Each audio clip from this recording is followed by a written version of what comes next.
Hello, welcome to another edition of TutorTube, where Learning Center's lead tutors help you understand challenging course concepts with easy-to-understand videos. My name is Kelly Schmidt, lead tutor for statistics at the Learning Center. In today's video, we will go through the process of solving a typical problem involving the mean of a sampling distribution using StatCrunch. Let's get started. In order to understand how to use StatCrunch to find probabilities involving a sample mean, let's start by looking at an example of a typical problem one might see.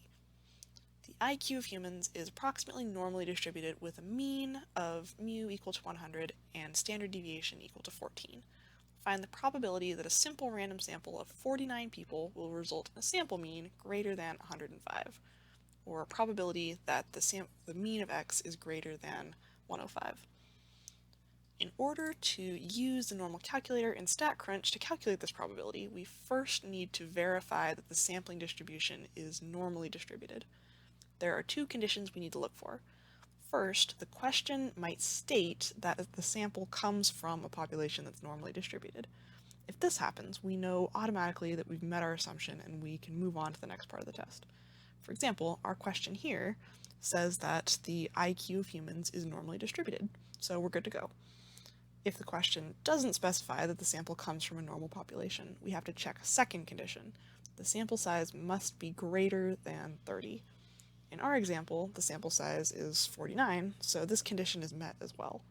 By the central limit theorem, we know that our sampling distribution will be approximately normal.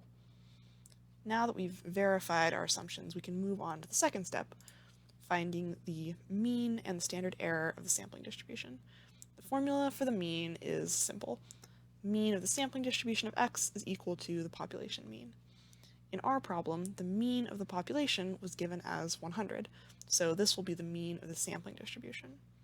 The standard error of the distribution, sigma sub x bar, requires a little calculation, but we can find it by dividing the standard deviation of the population by the square root of the sample size. So for our problem, we would take 14 divided by the square root of 49, which is 7, and this will give us a standard error of 2. From here, we now have everything we need to go to StatCrunch. In StatCrunch, we will go to Stat, Calculators, Normal. This will open up the normal calculator. Remember, the reason we can use this calculator is because we first verified our assumptions of normality of the sampling distribution. Once we're here, we'll enter the mean and standard error that we just found. 100 for the mean, and 2 for the standard error. Next, the problem asked us to find the probability of observing a sample mean greater than 105. So we need to enter 105 in the box and flip the sign to a greater than or equal to. We can see the answer in the box on the right here, about 0.0062.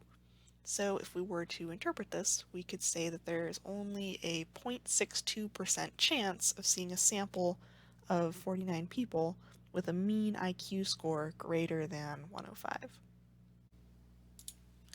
Next, let's say that the problem asked, find the probability of seeing a sample of 49 people with a mean IQ between 98.2 and 103. Since the mean and standard error haven't changed from the first part of the problem, we can just click on the Between button on the normal calculator to switch the view. Notice that we now have two boxes instead of just one. Here we can enter the upper and lower scores that the problem asked for. 98.2 and 103. We can see that the probability, after we hit compute, is 0.749. Interpreting this, we would say that there's roughly a 74.9% chance of seeing a sample of 49 people with a mean IQ score between 98.2 and 103.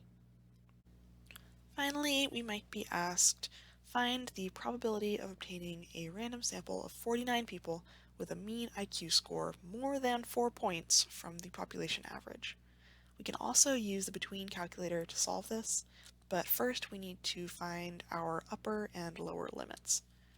We know that the population average is 100.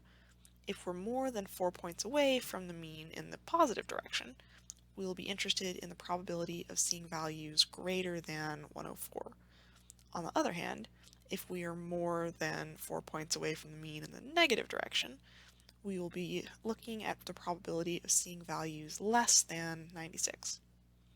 When we plug in 96 and 104 into the between calculator, we find that the probability of being between these values is 0.9545.